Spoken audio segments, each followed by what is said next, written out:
This assignment is about the article Women and Journeys by Marie-Louise. She is an award-winning writer and uses her many travels in both fiction and non-fiction publications. This story is written as a feature article and tells us about, funny enough, women and journeys. So, as I just said, the article tells us about women and journeys in both literature and real life. In literature, it has, up until now, always been about women waiting. Because, like John Gardner once said, there are only two plots in all of literature: you go on a journey, or a stranger comes to town. And since us women have not been allowed to travel, we were left with option number two. We were waiting, and most likely waiting for love. In, in real life, she tells us about how women traveling alone has been seen down upon, both the fact that it was dangerous physically, but also morally.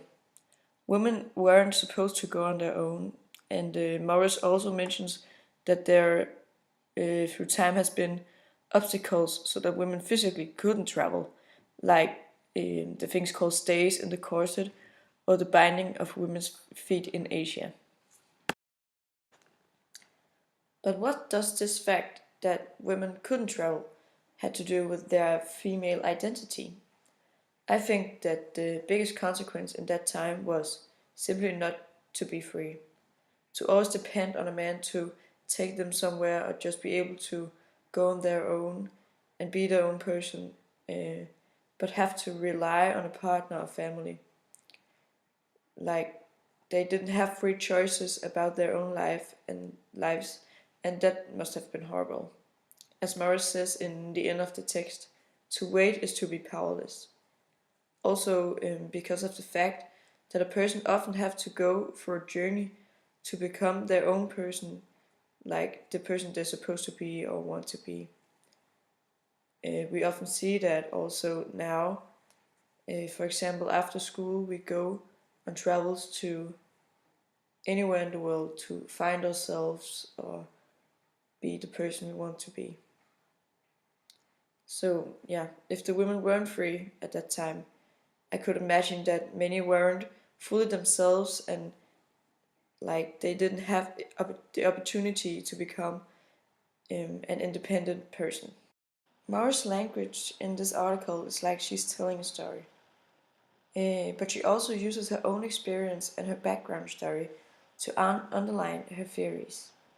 This makes us rely on her and makes the article personal. You can say that she uses pathos to get us on board. In the start of the story, it's kind of sad, like the women in the past didn't have any liberation. But in the end, the story is also kind of uplifting, where she uses some rhetorical devices, like in a speech, where she understands just how to engage the reader.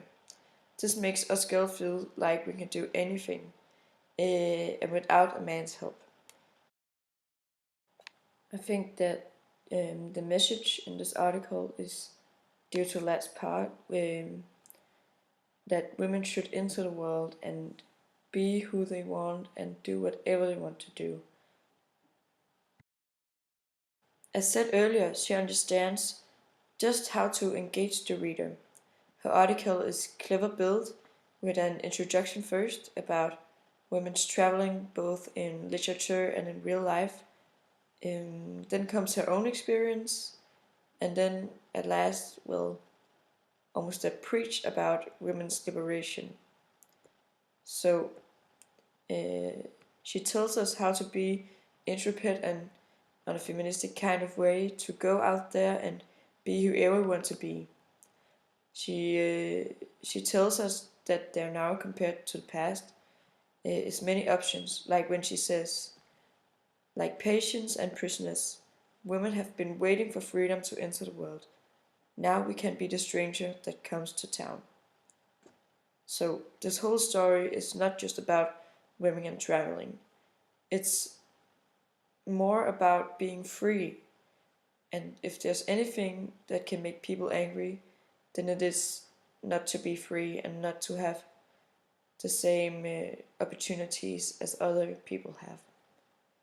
And this is why this article is so important and good. Like, it tells women that no one should suppress and underestimate them. Underestimate them. Sorry. This story can very well be put into perspective with the picture by Christian Delgor from 1879, which is called "I Wonder When He Come Home." As you can see, this is exactly what Marie-Louise has been discussing. It shows a lady all alone waiting for a man. You can see that she lives in a dark house out in the country, and we all wonder how long she has been waiting.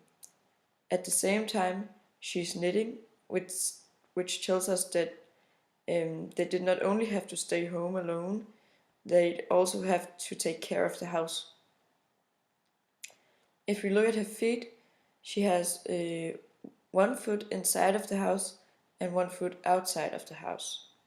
This could mean that she wants to go after him, but also that she has something holding her back, perhaps the household, or perhaps the man's permission to go.